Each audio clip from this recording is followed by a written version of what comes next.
Semester Project by Juan Gonzalez. Introduction. My name is Juan Gonzalez. I'm a student at STC. I'm a junior. My bachelor's is in organizational leadership. I want to be either a customs agent or a bank manager. If I'm a customs agent, I want to have my own team to lead. If I'm whenever I just want to go into the banking and climb up the ladder, whether it be a financial advisor or a bank manager. I would use HR. How I learned is by, now that I'm a little more familiar with the application process and what HRM is looking for, I can use that to my advantage and know what I can and I cannot do.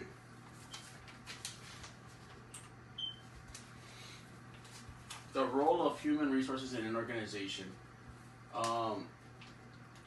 For them, it's pretty much managers and HR functions should increase both soft policy and soft practice to ensure there's no gap between policy and practice. To achieve this, organizations could ensure that HRM functions both strategically and effectively. Human resources management is the process of acquiring, training, appraising, and compensating employees and attending to the labor relations, health and safety and fairness concerns.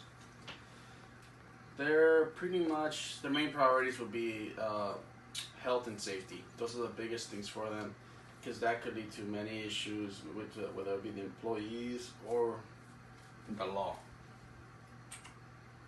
Factors affecting human resources. Today, what's affecting them the most will be demographic trends and employment laws. Demographic trends in a way of diversity that now, for example, if you're at Border Patrol, they're looking for females. That way the ratio can be closer together from males to females. And same thing applies with race, ethnicity, gender, age, sex. For most companies, they're trying to diversify themselves.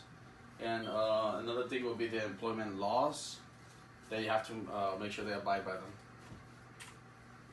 The recruitment and selection process. I got this from the University of California. They identify vacancy and evaluate need, develop position description, develop recruitment plan, select search committee, post position and implement recruitment plan, review applicants and develop short list, conduct the interview, select hire, finalize recruitment. This is rinse and repeat for any position they need, any position that's vacant. Training and development. According to the American Society for Training and Development, a typical investment in training increases productivity by an average of 17%, reduces employer turnover, and makes company more profitable. Giving employees the knowledge and skills they need to improve their performance is just a first step in developing employees. Training is very big for any company, just for safety concerns. The last thing you want to do is be in a legal battle with anybody, or including the city, the state, whatever it could be. So it's just best to train your employees. Compensation and motivation. Most employers use a market pricing approach. Pretty much they go and see how you're gonna be, like if you're gonna be an engineer, how much engineers around that area in that specific field are making, and they try to negotiate with you a deal, and vice versa. You should do the same. And for compensation and for motivation, pretty much money, promotions. Those are the biggest two biggest ones companies use more often, but also just even a simple thank you or acknowledging somebody and their skills that they use and the time they put into the company will also go a long way.